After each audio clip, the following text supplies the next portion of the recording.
I am currently battling with every person I date. Before I date them, I already in my mind think that it's not going to work out. Okay, so it's self-sabotage, like I'm not worthy. And all my friends always tell me, relax, it's fine, everything's good, you got the perfect guy this time. And as soon as I know it, that person's gone. And I have no reason why, and all of a sudden I'm attached, and I don't know how to stop the attachment of like, what did I do wrong? So this last relationship I had, I got completely out of the blue dumped, and there was no reason or rhyme for it, and I'm stuck. Completely like, what did I do? Why did this happen? And I don't know why I'm stuck in this situation of doing this in every single relationship. So first, there's a whole lot of awareness of what has been happening going on. Yeah. And keeping it alive, keeping it active by talking about it. Yeah. But in the process of all of this exploration, you've been launching rockets of desire. So you've been defining and refining what you're really looking for in a relationship. So your relationship vortex is much more detailed, much more evolved than it was before all of that. So it hasn't been a waste of time. It's all been for something.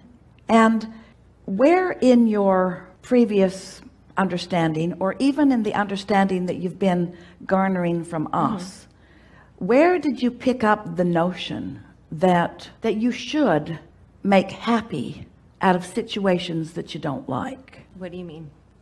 We mean, Sorry. we mean, you got it? Yeah. We mean, what is it that makes you think that you should be looking right at something that isn't pleasing to you and pretend otherwise? Isn't it okay for you that when you go to a restaurant, do you just say to the waiter, bring me what you like?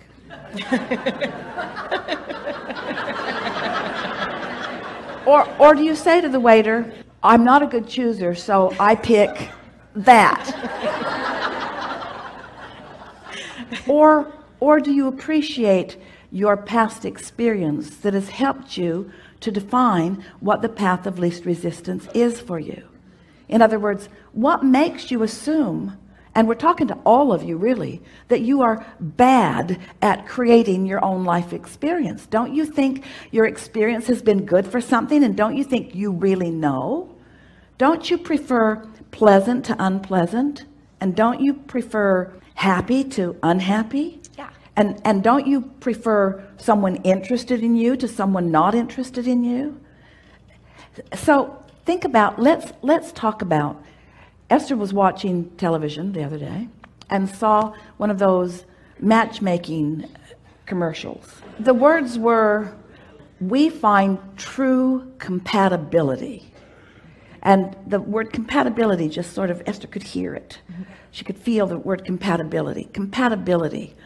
And then we said to Esther, compatibility and law of attraction are the same words. Because when you feel compatibility with someone, that means that something that's active in your vibration, currently active in your vibration, is active in theirs. The thing is, a lot of you have a lot of compatibility with things you don't want, because they're active in your vibration. So you keep attracting people you don't want, and then beating up on yourself when you realize, I don't really want this. You see what we're getting at? Yeah. So we want to put the word compatibility into a different way of looking at it. We want you to think about compatibility with your own path, compatibility with who you really are, compatibility with your core values, compatibility with who you really are and what you're really about. And until you figure that out, you can't begin to figure out what you're compatible with otherwise. You got to get that going first, you see. Now, there's lots of good news here, because in all of these relationships, you're figuring out who you really are and what you really want, aren't you? Yeah. Mm-hmm. And so, rather than putting a desperate sort of timeline on it, why not just feel appreciation for the clarification, but put more emphasis on caring about the way you feel. Don't be so quick to look at someone and call them wrong, and or look at yourself and call yourself wrong about feeling that somebody is wrong. In other words, we're trying to loosen things up a little bit to get you to all feel more inclined to give yourself permission to not like something. Path of least resistance means you like this better than that. So how can you use the path of less resistance when it comes to you don't agree with the person, like how they feel, or letting go? Well, it's a nice thing when you sifted through a lot of this to realize you don't have to agree with anybody about anything, but you do have to agree with yourself about it.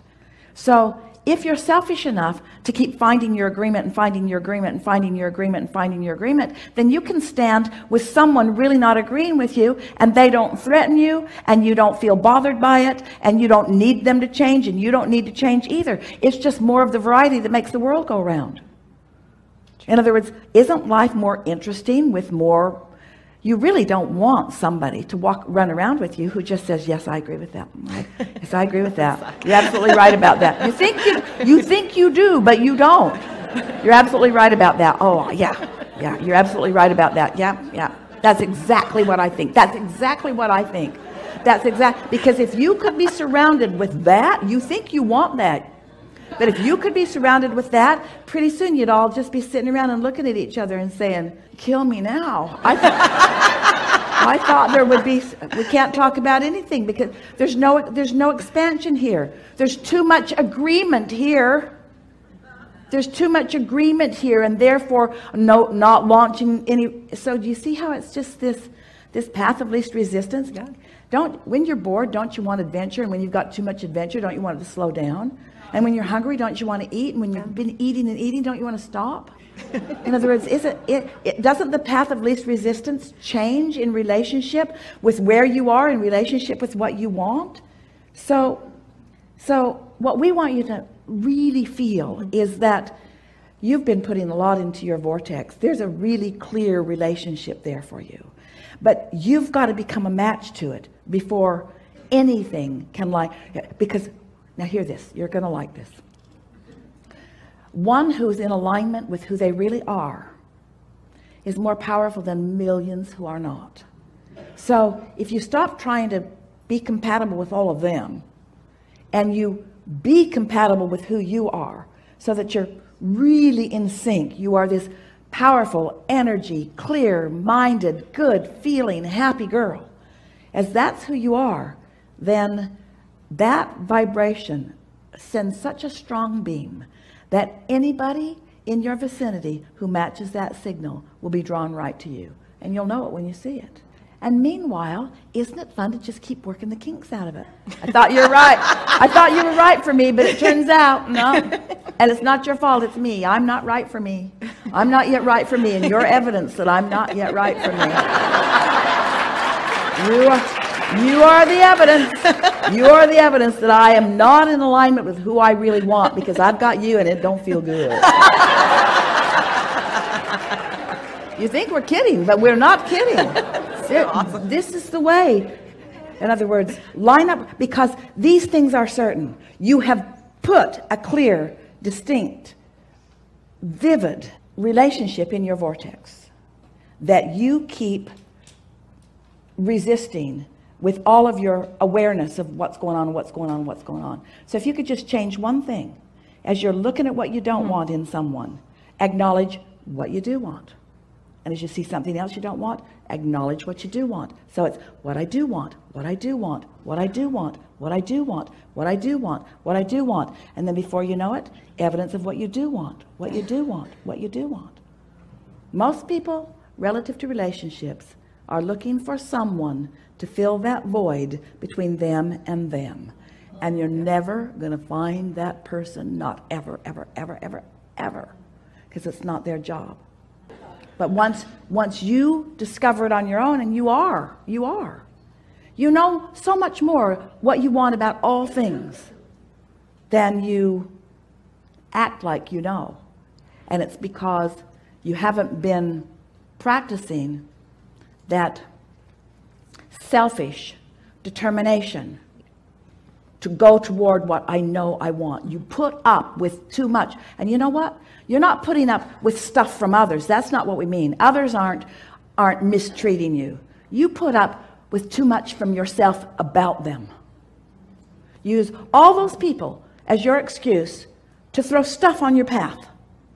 Resistant stuff on your path. Can you tell my mom that? Well, the reason you bring up your mother, and a lot of you do, is because it was in those very early years that you disregarded your own relationship with your own path and listened to someone else. So it's easy to blame those early characters in your life for your divergence from your path, because you just weren't selfish enough to go your own way. They convinced you in your fallibility and in your inability. They convinced you that they knew better, and they never ever do, because they don't know who you are coming in. They don't have the vibration of who you are. They don't know what's on your path. They don't know. But they care about you, and so they do their best to guide you. And so they didn't do anything wrong. They followed their path of least resistance to the best of their ability. But what they did or did not do with their path is irrelevant to what you're doing with your path now. And now you know better.